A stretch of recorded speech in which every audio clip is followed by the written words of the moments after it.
All right, so let's go over here. This is from Kotaku. This is by Kenneth Shepard. Pokemon 2023 showed the darker side of the Pikachu machine.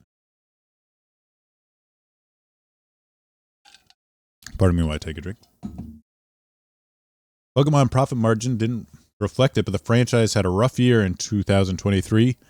Without a new mainline role-playing game to dominate the series headlines, Pikachu and Friends were instead shrouded in controversies throughout the past 12 months, between Pokemon Go answering swaths of its community, scalpers making a public embarrassment of the franchise to people who don't even pay attention to it, and Scarlet Violet's DLC underlining the problems ingrained with the Pokemon pipeline. The screws are coming loose on the hype train, and yet it cannot be stopped as it barrels down the track. Pokemon's 2023 had its moments, but overall, it was pretty grim for a series usually so full of hope. Wow. Rough words from Mr. Shepard here, but let's kind of look. Got Detective Pikachu, which I bet was kind of a well-received game. I'm not going to talk about that because I don't know anything about it. Pokemon Sleep, I haven't tried yet, but that finally came out. I remember years ago that was like, oh yeah, Pokemon Sleep, this will be cool. Apparently it seems like kind of like, I guess encouraged, aimed at children. We'll see. Pokemon remains a community hub. Pokemon Go Fest still continuing. This is pretty cool. I've never been to one, but I used to play Pokemon Go quite a bit. Seemed like a pretty cool idea. Of course, I'm not going to head over all the way to Seattle just to play Pokemon Go. The anime, finally, Ash stepping down as the protagonist. They're putting in new people as the protags, which is pretty incredible to see. I don't think I'd ever see the day when Ash went. I thought just the anime would die with him. So it remains to be seen, how they'll be received. That's pretty cool. Then you have like stuff like Pokemon Concierge, which looks like crap. The animation looks great. I shouldn't say it looks like crap, but the writing, from what I've seen, is crap. It's like Netflix, made by Netflix, so it's like written by Netflix people.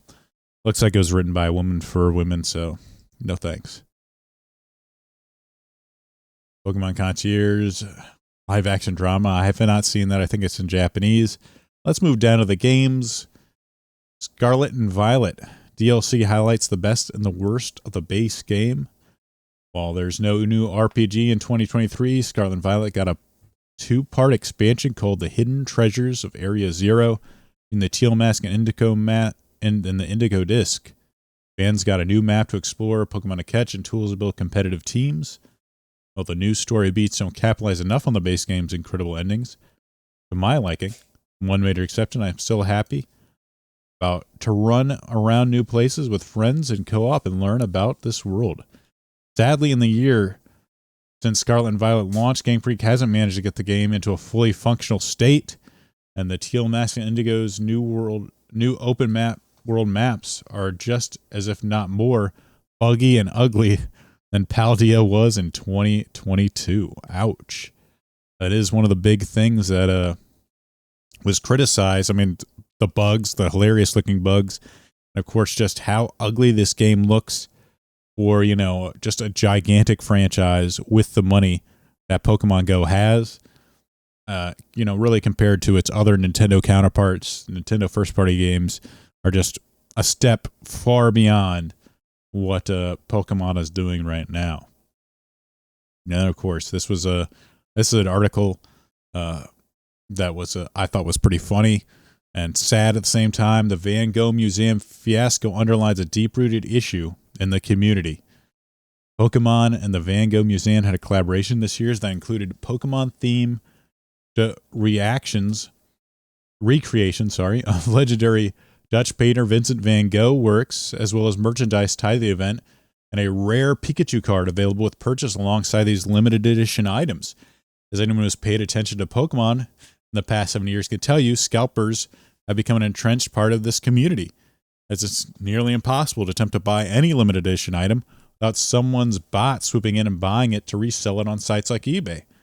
While Pokemon fans have known to expect that, it's not often that this issue becomes a public spectacle. The Vango Museum's new exhibit, however, was overrun by so many people it looked like something out of a Black Friday sale. Rather than just being fans fans hoping to acquire some special merch for themselves, many of these scalpers looking to hoard the items and jack up the prices. So this is let me switch over. Here's a video of it. So you can see this is just absolute insanity here. People just going in, grabbing, buying, just snagging as much crap as they can. A really sad scene, instead of like people just wanting to, enjoy these cool looking Pokemon stuff. It just became a, let's see. Oh, do I have this? Oh, here we go. And this is another thing from the Vango Museum. I think there was a, here we go.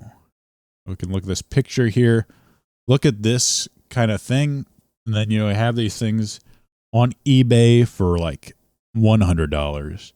Someone's trying to sell this for like $6,000. $300. This Eevee with a straw hat. What the hell? The Van Gogh stuff, $200. Just absolute. Instead of like people actually just playing it. I'm not against people trying to make money. This is obviously falls really on Pokemon Company for doing this, not this limited edition stuff. Anyone with any intelligence could kind of see that this was going to happen, any sort of foresight. And really, this is it's just sad to see. Instead of fans, getting one and really appreciating it, like, oh, this is my cool looking stuff, it immediately just gets grabbed by someone like trying to get as many as possible and then thrown onto eBay. Really sad to see this art go unappreciated. Well, let me go back here. The back button. It's not unusual for people to attempt to steal and sell Pokemon merchandise, especially cards. And more often than that, these are just petty crimes. The Vango Museum fiasco, however, was a public embarrassment. The Pokemon Company Museum had to cease its card distribution for the safety of its patrons and employees. Insane. But even if the cards are no longer given out at the museum, the learning aftermath of the scalpers can still be seen on overpriced eBay listings as well as associated merchandise. Look at this. Now, yeah, you still have this is current eBay. Some of this stuff. I mean, this doesn't look too bad. But like $80, wow. $100. So some of this, like, it's still like, yeah, it's going for like $100, which isn't too bad, but still kind of crazy. I'm glad it's kind of like settled down though. The Pokemon Company issued an apology and since its offer the card through the Pokemon Center store, but has neglected to manufacture more of the merchandise, which would kind of be the way to really stick it to scalpers. Is like, all right, you want to go crazy over the merchandise, well, and we'll just print a ton of it and then drive the price to like zero, which sucks for collectors, but it's not that like the Pokemon Company hasn't, reprinted the crap out of well-selling series. They're kind of known for doing that. Like, oh, this Pokemon set's selling really well and the prices are really high. Well, hey, let's print a ton more of it. Then we'll sell. And then, of course, the price of those cards end up going down and down. And people that sort of collected them pay the price for it. And then, of course, we'll move on to Pokemon Go's remote raid changes undermine the community at Surge. This is an interesting part because I have some issues with what he said about this. At the beginning of the COVID-19 pandemic, Pokemon Go developer Niantic made it easier for players to partake in raids with the remote raid pass. That let you play the game from anywhere. It was a huge move for the game. It is now possible to partake in these events regardless of where you live and where your friends were. This was especially helpful for people who lived in rural areas where Pokemon Go was typically not well supported, as well as disabled players who typically have trouble playing Pokemon Go due to the focus on its walking to reach objectives. And then In March, Niantic made the remote passes more expensive and limited how many you can use in a day, which fundamentally undermined the way several subsets of the Pokemon Go community had been playing the game for 3 years. The subsequent backlash spawned a fan campaign using the hashtag #HearUsNiantic, in which players expressed how these changes affected their enjoyment of the game, and with some going as far to say the increase in the price for remote passes felt like a tax on the disabled community. Despite protests and boycotts, these restrictions remain in the game to this day. Well, this is interesting. Let me take a drink here.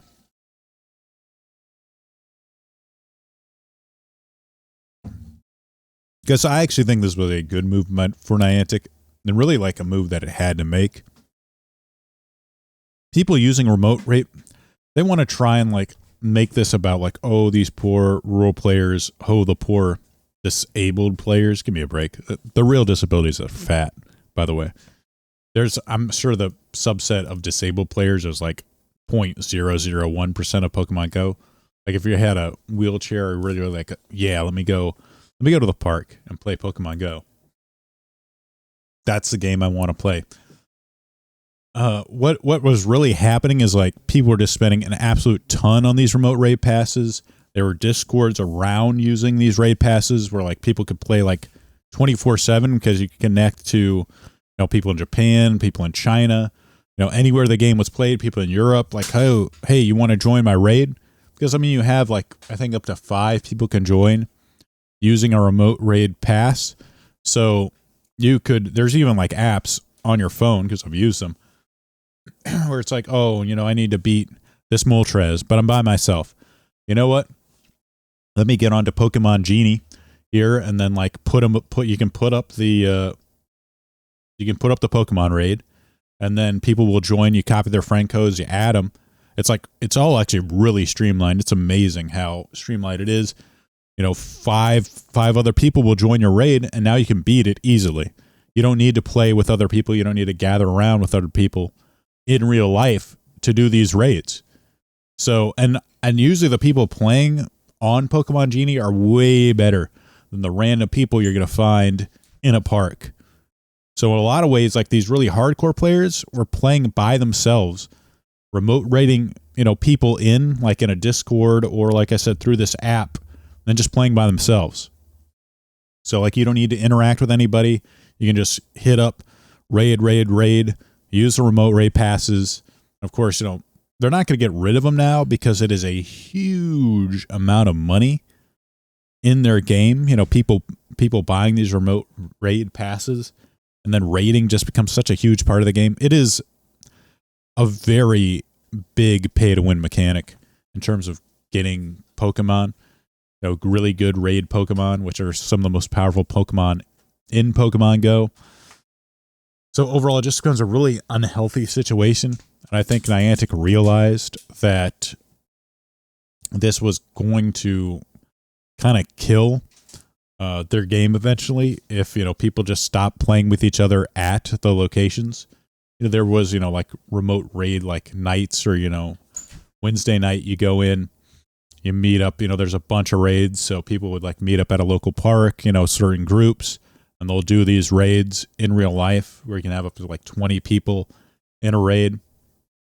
And this is a good idea, but if you continually have people that are just playing by themselves, using the raids to like get, people joining in, like these really like good players to join in, and they don't need to rely on anyone in the actual vicinity, it was eventually going to sort of fracture their community, and then people no longer needed to actually play with other people. So in the end, like, and then they're trying to frame this as like, oh, the disabled community. It's nothing like that. I mean, I do feel bad for rural players, and like, oh, hey, you want to, I can, get a hold of like my brother, like, hey, you want to help me out with this raid? Or, we have like a Discord group, or I think it was like a Facebook group with like local players that, like, hey, anyone want to like help me on this, this Moltres or whatever legendary Pokemon? I need help with this guy. Can you get in? Any of you guys want in? Like, oh, heck yeah, we'll join you. and then the remote raid in. That part, kind of fun. But overall, it just was not healthy. It's just not healthy for these games. And they kind of like open Pandora's box. There's no way they're going to be able to get it back in. I kind of hope with Monster Hunter Now they don't add this stuff into it because overall I just don't think it's healthy for the community or for the game when you make the sort of AR in real life experience completely reliant, or really you have this like subset. It kind of fractures the community. Now there's a subset that just use the remote raid passes all the time, and kind of bring in people from half the world away to help them with raids. Yeah, that's here to see him try to like make it. Oh, it's a tax on disabled people. That's I hate those arguments. It's scummy to try and hide behind disabled people that make up a fraction of % of the community and say like, oh yeah, you're hurting these people and these poor rural players. They're poor rural players. It needed to be done. It needed to be done, and trying to hide behind him is, like I said, scumbag move. Mantic struggles to go beyond Pokemon Go. This is not related to Pokemon, but yeah, they have had issues with this. The MPA World canceled, the Marvel game. I think Monster Hunter Now, which I play, is doing well. Oh, and Niantic was subject to a lawsuit accusing it of systemic sexual bias. Oh my gosh, Boys Club, look out! Like every company has to have one of these lawsuits. This is actually kind of interesting. The death of the 3DS eShop shakes Pokemon trading. And this is, of course, 3DS and Wii U. That's a big thing, is shutting down in 2023. And apparently this is kind of making it hard for you to take stuff from the older games into the newer ones. The difference between games, I guess you had to go Pokemon Home. Services like and the host from the however the 3DS was a bridge between the older generations and Home through the app called the Pokemon Bank. So the 3D app user transfer games from 3DS games to Home, thus to the Switch, like Scarlet and Violet. Home's probably still the best solution, but the Pokemon Company has launched for this problem, as it does not have to rely on specific hardware to store and trade different monsters. But without Bank, some Pokemon have become difficult, even impossible to obtain and trade over to modern games. As a writing, Bank still works for those who have purchased it and installed it on their 3DS before the eShop shut down. The tool is no longer readily available for newer players. Wow. That is one of the things, and this is actually kind of segues in this other problem, which is kind of funny and interesting from a competitive standpoint. Competitive Pokemon has a big hacking controversy. Competitive Pokemon, you have people steroids, and cheating is not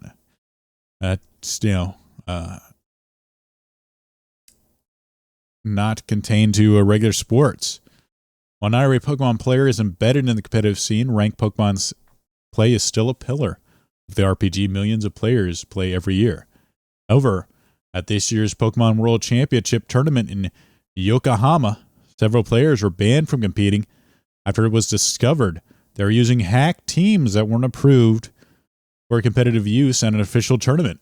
However, some competitors told Kotaku, Pokemon Company's ruling on the matter has been inconsistent, which made their bans on the headlining event of the year all the more devastating. In the fallout, new data seems to reveal this kind of homebrewing of competitive viable teams is rampant within the community. This is kind of interesting, and I've known about this, like PK Hex. Essentially, like takes a lot of time and effort to like raise these perfect Pokemon, and that's actually one of the reasons I don't even want or try to get into competitive Pokemon. Just the time and effort that you need to put in to get like the perfect IVs, perfect nature.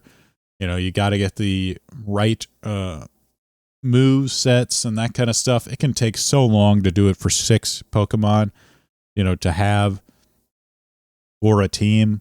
And I don't know if like these players, have like different teams that they swap into, but it's insane the level it does. So I I really get the fact that people would actually go in and then hack Pokemon just so like, hey, I can have them. It's all ready to go.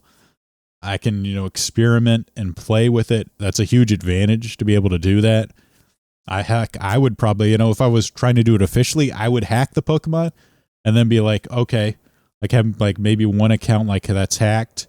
Like here's what I'm going to try. Here's my experimental Pokemon, and then maybe try and earn it on the game itself. Legit. So I wouldn't run into problems. But if you have like, say like a new meta pops up, right before this event, preparing for this event, being able to have that, being able to do it quickly and have that sort of ability to move around and like make last second changes that people don't expect could be the difference between winning and losing. That's a huge advantage to be able to do this. But again, I just don't, to me, like having the best Pokemon is good for the competitive part of it. And that's always the trade-off. Doing like training, like should training Pokemon really be part of the competitive scene? Like that, putting in tons of time just to grind something out. It's not really part of the skill of competitive play, in my opinion. I think that's a pretty uncontroversial thing to say. It's really, the planning and the strategy and the decision making that really makes up the essence of competitive Pokemon. Not necessarily the time you put into grinding a perfect Pokemon up. But that's an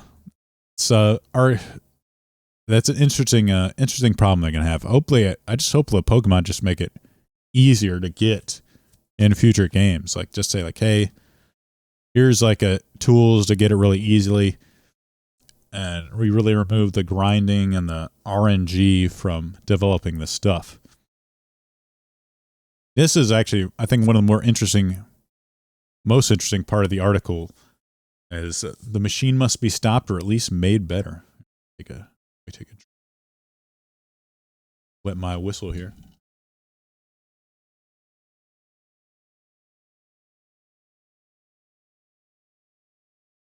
The machine must be stopped or at least made better.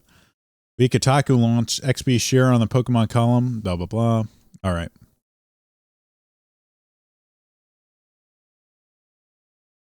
Hang on a second. Let's see. All right. This pretty much extends to every pillar of the Pokemon business. The merch can sell out before fans can buy it because of scalper money chasing. The Pokemon Company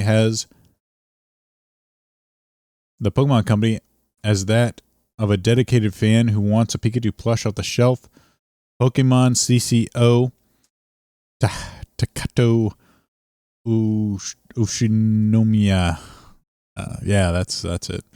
Said this year that the company's annual releases may not be sustainable, as it's affecting the quality of games like Scarlet and Violet, which are largely defined by big ideas and squandered potential. But if they sell 23 million copies, despite being raked through the coals for their poor technical performance, is anything actually going to change? The Pokemon Company knows it can count on people to show up, no matter how poor or frustrating its offerings are. Can the machine ever be stopped? That is a big question. Last year, Pokemon Arceus and Scarlet and Violet showed that Pokemon is growing beyond simply banking on nostalgia. But 2023 showed that all that growth can be squandered as inevitably gets funneled back into the bottom line. Machine is pumping out Pokemon games, cards, merchandise, and collaborations at a rate only rivaled by the late 20s Pokemon era. And yet, with every botched launch and misguided decision, the ongoing lack of real change, the facade of this most hopeful franchise gets increasingly exposed to the money-making machine it is underneath. Harsh words there. But yeah, this is a big issue for Pokemon.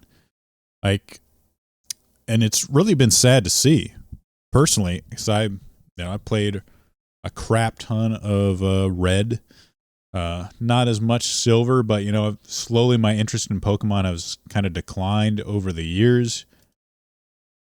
But I still, have a lot of nostalgia and strong feelings for Pokemon. I really enjoy the franchise, and you want to see it do well. It's a great series, and I still have, like I said, really fond memories of it. And they kind of see it now. I mean, they are putting out games, especially after they kind of moved to the main series. I liked Arceus. I thought that was like I thought it was a really good concept. I think it really kind of brought the 3D Pokemon, the idea that like, hey, 3D Pokemon is a thing, but there is the sort of feeling that the quality is lacking. When you look, like I said, at AAA Nintendo games and just the overall level of... There's something about it that you can really see the love and the care and the reverence for the franchise in those games. There's a certain level of quality that is going to be there. And when you look at Pokemon games now that are being put out on the Switch, it would be completely unacceptable for those for Pokemon games, or no, for like, say, like Tears of the Kingdom to have those issues. So to see that happen is sad in a Pokemon game. And the series and the quality of the series has been on the decline. They look ugly. And I mean, I haven't played the games. They're all right. Like Arceus was good for what it was, but doesn't have the level of beauty like, say, the Tears of the Kingdom or Super Mario Odyssey. They're not, Switch isn't a graphical powerhouse, but at the same time, like, man, I expect a little more. I think that's really one of the big things for me about the Pokemon game isn't necessarily the competitive aspect of it. My enjoyment is like, all right, I'm in this, fantastical world with these magical creatures called Pokemon, and really kind of exploring and enjoying the beauty of those games. To me, is a big part of what makes the enjoyment of the Pokemon series a thing. Like, why would I want to go into a world, that's constantly like bugging out or not really living up to its potential in terms of how these Pokemon look, how they feel, like really that's one of the things I liked about Arceus, is kind of felt like Pokemon weren't just, random encounters in grass. They kind of felt like they were part of the landscape, part of the environment. Seeing how they lived and interacted with each other, I think was really cool. That's something I think Pokemon Snap does really well. And the sort of design, I guess, or business model that they have right now to just sort of pump them out, get as many games, or try to like almost like a yearly release of these games, Pokemon games. It's just not sustainable, and it's eventually, I think, going to hurt their franchise. That's a lot of things I see in the industry right now, like especially with all these crossovers and stuff. They're not taking care of their own franchise, and like, hey, it will get you increased profits for the year, but 10 years down the line, I think you're going to pay for it. 5-10 years, who knows? It's not going to help you because players going to realize, like with each like kind of like bug or half-baked game or idea that you come out with, there's going to be players that slowly like kind of lose those memories, kind of lose the shine off the franchise, where they're thinking like, they look at the new release that's going to come out and like, should I buy it? Instead of like, oh yeah, Pokemon, I'm definitely going to buy it. I think those fans slowly decrease the more you come out with subpar games.